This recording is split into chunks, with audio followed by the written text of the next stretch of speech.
Okay, so what we have seen so far in the previous talk is that energy becomes a function of the wave vector k, and the dispersion relation that we have for just a single band in one dimensional lattice is the following. That is, I have E of k versus k. So, let me put the E of k here.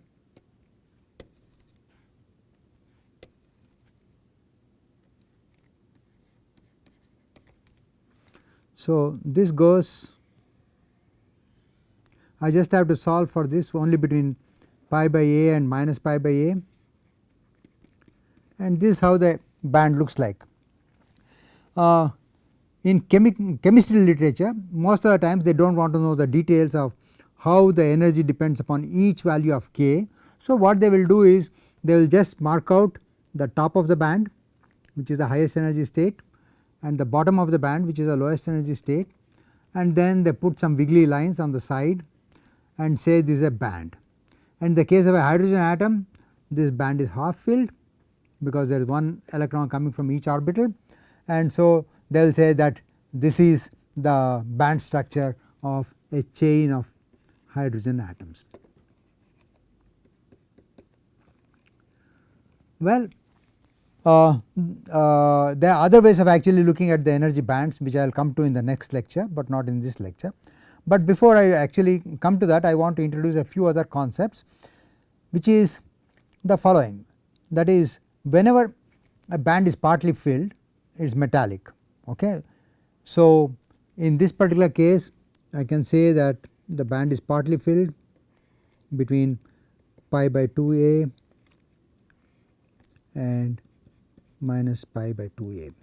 So, all these states are occupied because you have 2 electrons per molecular orbital or 2 electrons per k state, and you have n by 2 k states between minus pi by 2a and plus pi by 2a, and you will have total n electrons both up and down spin in each k state in this particular range of k values. So, this band is half filled and it should be metallic, right, because any half filled band is supposed to be metallic. Now, let us look at another picture, that is, at k equal to pi by a, rather at k equal to pi by 2a and k equal to minus pi by 2a, the states have the following orbital description. So, I will not worry so much about the actual weight, but give you a rough idea. So, you cannot, by the size of the spheres, you cannot say that or the size of the circles, you cannot deduce the weight of the function at that particular site. Okay. So, but nonetheless, I will say that at this point I have a wavelength of 4a. So, my states will be of this form.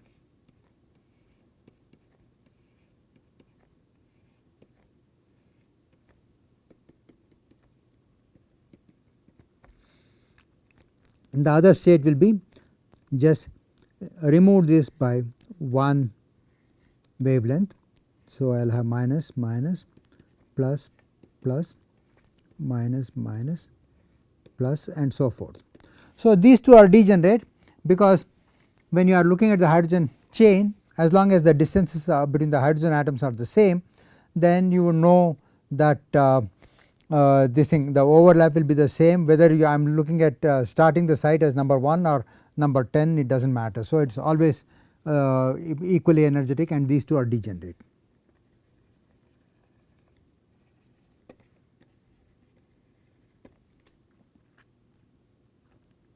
Now, let me look at a slightly different picture, that is, I have this chain of hydrogen atoms. This is for the chain of hydrogen atoms where all the distances are equal. Internuclear distances between neighbors, nearest neighbors are equal. So, this is A, this is A, this is A, this is A, this is A, and this is A, so on and so forth. Okay.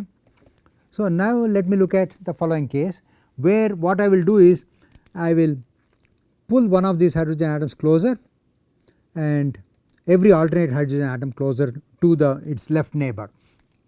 If I did that, then I would get the following chain.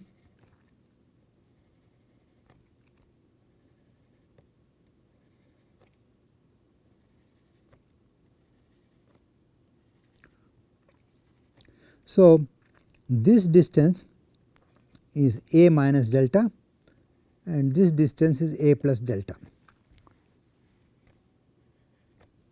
Okay. So, these are all hydrogen atoms. Now, what I have done is alternate hydrogen atom, I have moved it closer to the its left neighbor. So, because of that you have two hydrogen atoms which are close together followed by a long bond, and then two hydrogen atoms close together followed by a long bond, and so on and so forth. Okay. So, now if I try to write down my orbitals for k equal to pi by 2a plus minus, I will get the following. So, in one case I will get plus plus minus minus plus plus minus minus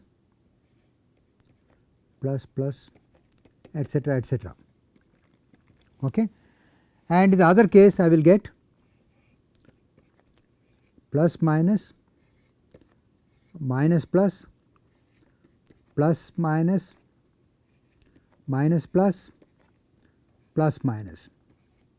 Now, you see the difference. The difference that we have is the following, that is, in case 1 you have a sigma bonding on the short bond and sigma star on the long bond. Here I have sigma on the short bond, or rather sigma star on the short bond,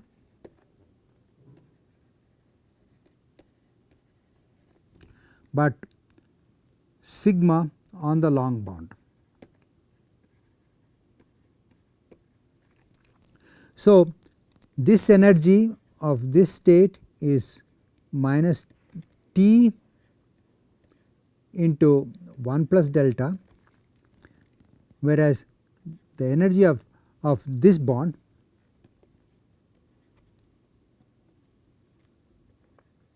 will be minus T into, actually in this case 1 minus delta, and that is anti bonding. So, the energy is at plus T times 1 minus delta, whereas here it is plus T times 1 plus delta here, and this bond will be minus T times 1 minus delta. So, where T is small, okay, in state 1 where T is small there is anti bonding, where T is large there is bonding, whereas in state 2 where T is large there is anti bonding, and where T is small there is bonding. So, what it means is the following, that is, in state 1, so this is state 1 and this is state 2. In state 1 there is more bonding than anti bonding, because all the anti bonding interactions are between distant between sites which are further apart, whereas bonding is between sites which are close together. Whereas in site 2 what you have is bonding between sites which are far apart and anti bonding between sites which are nearer. So, which means there is more anti bonding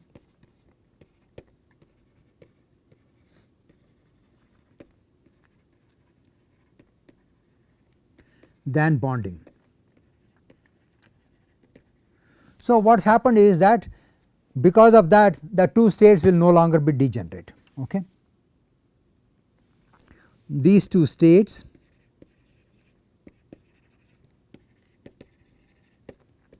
one and 2 which were degenerate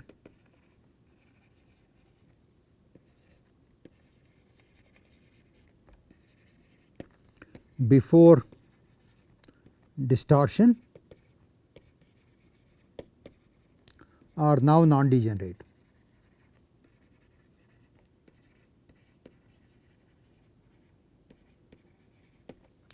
after distortion.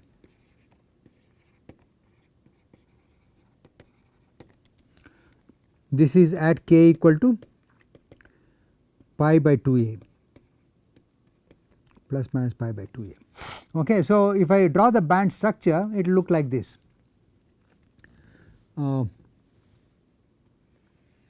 Before distortion, the band structure was like that.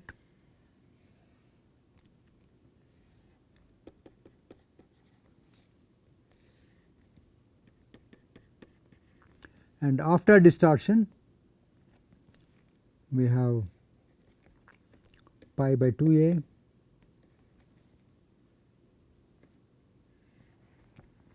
minus pi by 2a, and at this point the degeneracy is lifted.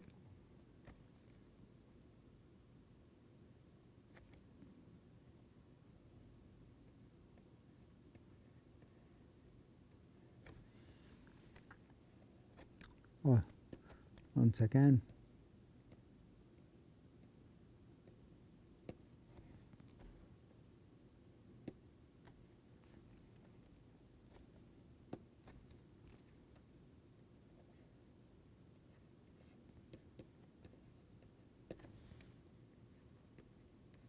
You have introduced a gap delta E at k is equal to plus minus pi by 2a.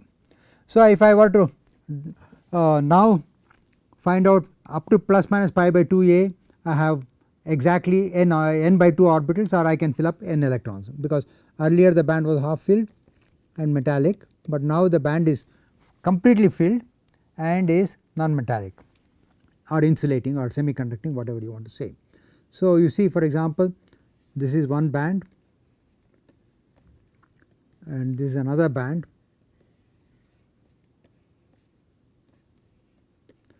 and this band has become full and the other band has become empty, and there is an energy gap delta E between the top of the lower band and the bottom of the upper band, and so this system is going to be a filled band system, which is actually either semiconducting or insulating. So, what has happened? Just because you changed the distance between the atoms alternately, suddenly a metal became an insulator. Well, how about the strain energy involved?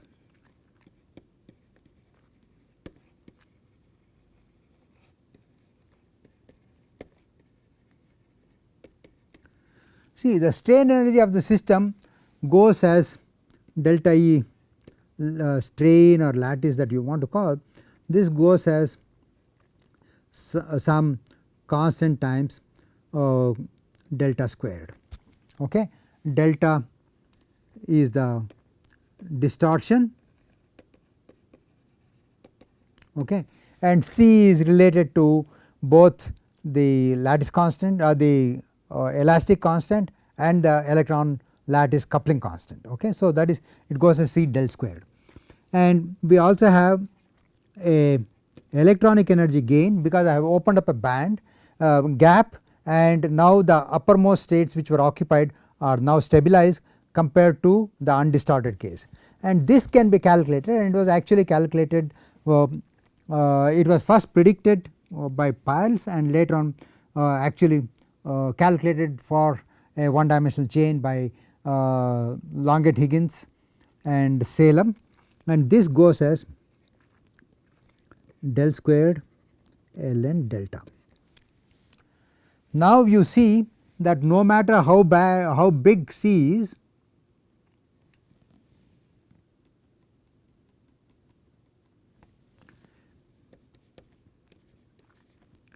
independent of how large C is, there always exists a delta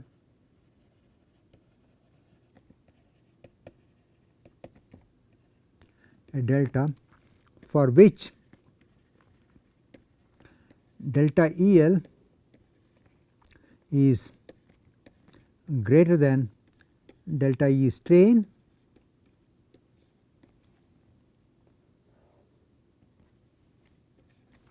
okay, or the electronic stability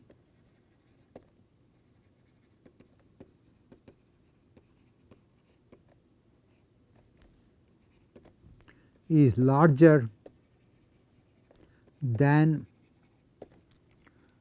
strain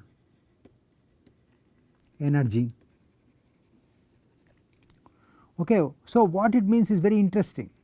What it means is that if you give me a one dimensional half filled chain, it will spontaneously distort, and in such a way that the earlier half filled band now becomes a completely filled band, and the empty states become an empty band with a band gap between the empty band and the occupied filled band. So, this implies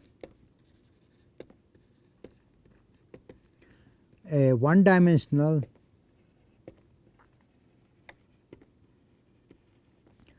chain of half filled system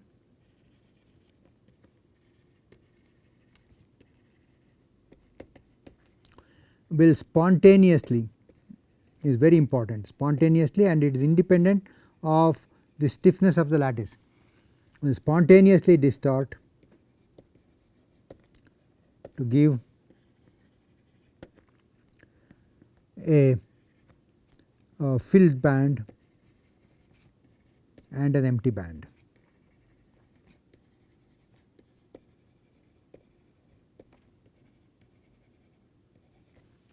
And what we know is that a half filled system or a half filled band is metallic and a filled band is insulating. So, what has happened is that there is a spontaneous transition from a metal, it spontaneously distorts and gives you an insulator.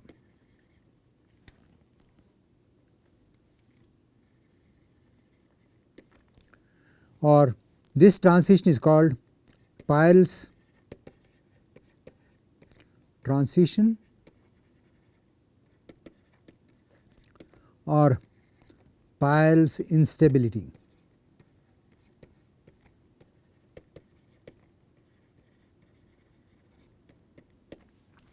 This was actually stated and argued out in the book Quantum Theory of Solids, which was written by Piles. So, it was not published, and this was sometime in 1953 or so, and later on Longet-Higgins and Salem, they actually came up with this particular expression for the Huckel model and showed that the distortion is always spontaneous.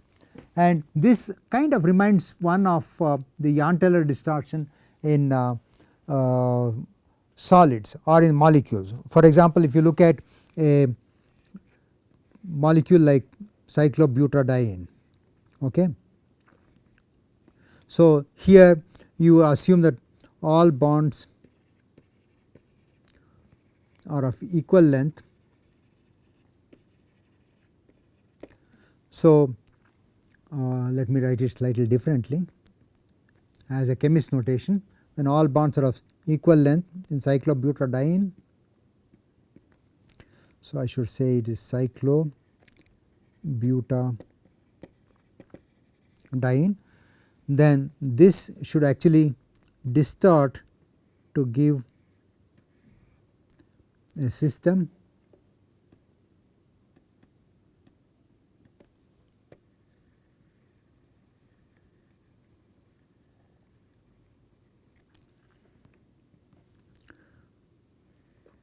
with two short bonds like that. So, this becomes a short bond and this becomes a long bond, and there is a distortion of the regular square to give you a rectangle, and this is a Jahn-Teller distortion in molecules. In a way, you can look at Piles instability as something like a Jahn-Teller distortion, but happening in a lattice, okay, in a infinite dimensional, in a infinitely long infinitely big ring of atoms. Okay.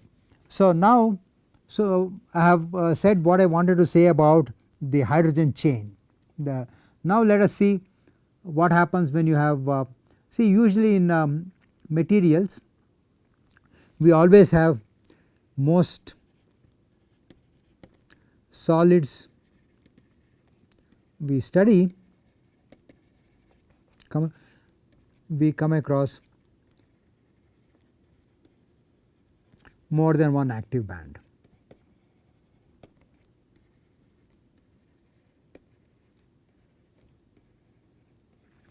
Now the question is, how do these more than one band come about?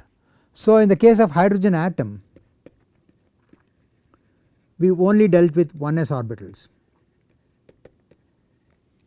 but an atom has an infinite number of orbitals. For example, the hydrogen atom has 1s orbitals, 2s orbitals, 2p orbitals, 3d orbitals, and so on and so forth. So all these orbitals can in principle overlap in the way that I have already described before and give you different bands, and these bands are all centered around different energy levels, because the center of these bands will correspond to the atomic energy levels of the 1s, 2s and 3s, 3p, 2p, these states, and all these states have different energies. So let me pictorially write it in the following fashion. That is, if I am looking at an atom, then I have the 1s orbital, the 2s orbital, the 2p orbital, and so forth. And when I have the 1s orbitals, then I will get the following band. I will show the band also in the same picture. So I will have a band that goes like that and probably a band that goes like that, and 2p is a little more tricky. So let me just write it as this one, and I will come to the 2p orbitals and 2p bands a little while later. The reason why I am saying it is tricky is because they are not spherically symmetric orbitals. So you see, you have the band gaps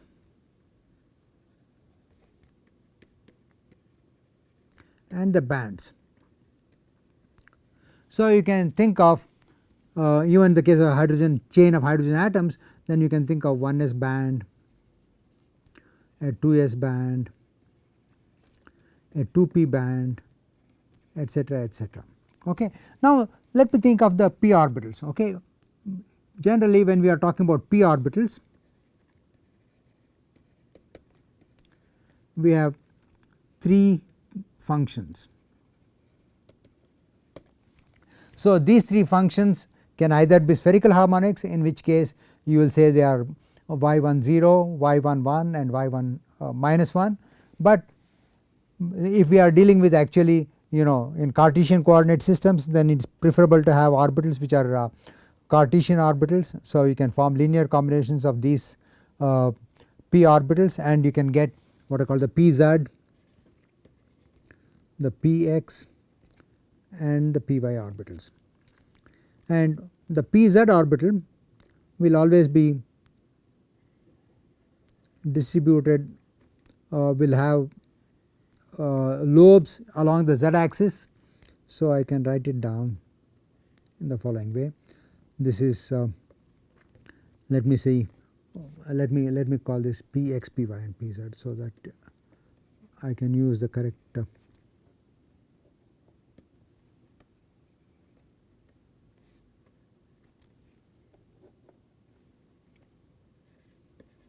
coordinate system. This is x, y and z. I have to be careful, I always want to use right handed coordinate system. So that is the reason why I was careful with that. So I have x, y and z. So the py orbital is plus and minus, this is plus and minus, and the pz orbital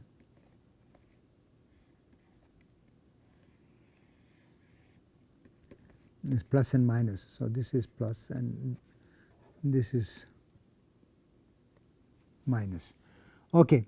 The px is just like the x function, the x coordinate. So it is positive on the plus x and negative on the minus x. Similarly, py is positive on the plus y and negative on the minus y, and pz is positive on the plus z and negative on the minus z. Now let us see with each of these orbitals how these orbitals will go for k equal to 0. So let us look at a chain of hydrogen atoms as before. This is a hydrogen atom chain,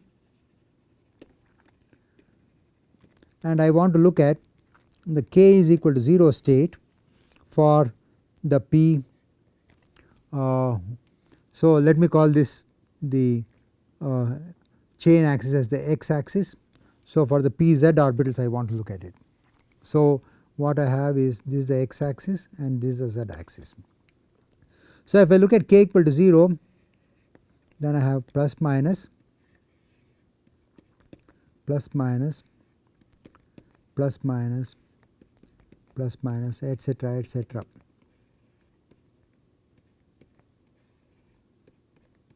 And if I look at k is equal to pi by a, then the orbital picture will be the following: plus minus minus plus plus minus minus plus plus minus minus plus plus minus, and so on and so forth. So, what it means is that the minimum energy of the bond, minima of the band, is at k equal to 0 and maxima at k equal to pi by a. So, if I were to write down my E versus k diagram for the pz orbital, then pz orbital will also show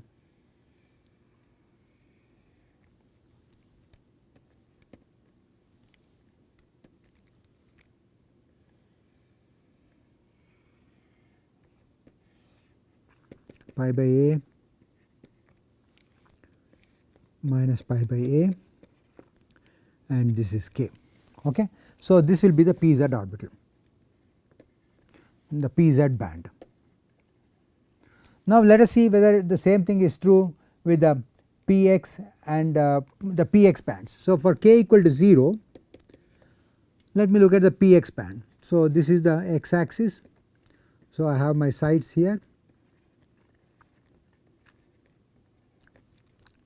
So, whenever the lobe is to the right of a this is nuclear center, the sign of the wave function is positive, and whenever it is to the left of the nuclear center, the sign of the wave function is negative. So, what I have is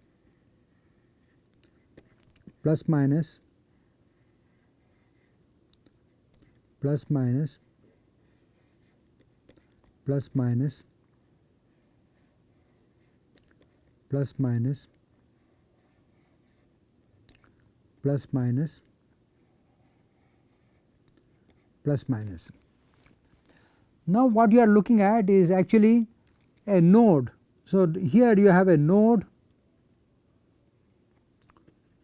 between the nuclear centers. So, here again you have a node,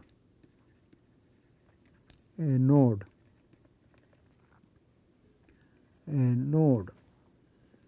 a node. Okay. So, this is what you are seeing in the case of the px orbitals, which are lined up in this fashion. Okay. Now, let me look at what happens when I have a k equal to pi by a. So, when k is equal to pi by a, then I will have the following picture: plus minus, this is site 1, at site 2 site 0, let us say, and at the next site it has to change the phase, which means it is minus plus, and again it has to change the phase, which means it is plus minus, and again it has to change the phase, which is minus plus and plus minus, and so on and so forth. So, now you see that this is a nodeless function. So, which means that energy at k equal to pi by a is bonding and a low energy state, and energy at k equal to 0 is anti-bonding. Okay. So, what we can do is, if we write down, so let me just change the figure a little bit.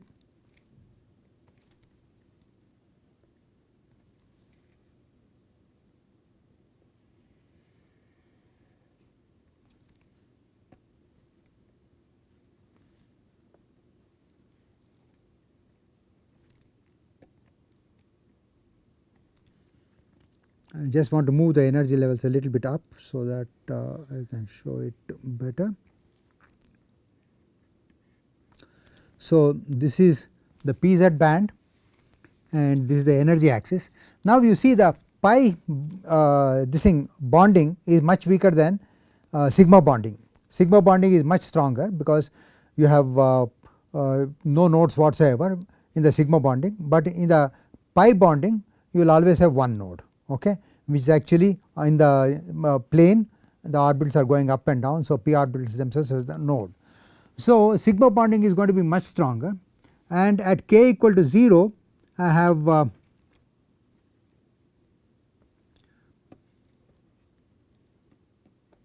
so at k equal to 0 I have the highest energy. So, let me draw this in red,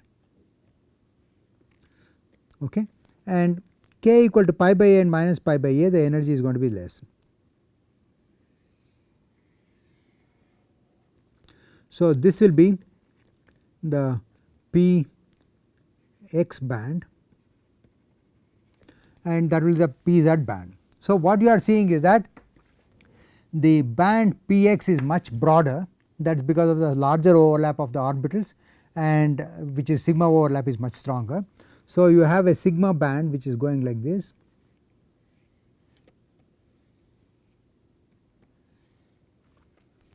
and you have a pi band which is much hidden inside. Okay. So, already you see that the degeneracy of the p orbitals are lifted, sorry,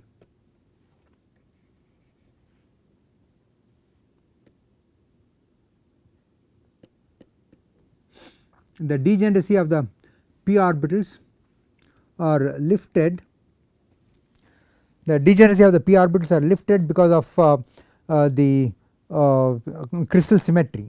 So, for an isolated atom px, py, pz are all degenerate, but the moment you put them in a lattice they are no longer degenerate, and this is not surprising because we as chemists have already known that, for example, d orbitals in an octahedral field the degeneracy is lifted. So, whenever you have a field which does not have the spherical symmetry, then the degeneracy is lifted, and here I have shown how the degeneracy is lifted in the case of the p orbitals in a chain. I think I will stop at this point in this lecture, and we will continue again with energy bands, and we will probably go to 2-dimensional lattices and 3-dimensional lattices and how to deal with them. So, I will stop at this point. This is a convenient point to stop. Thank you very much.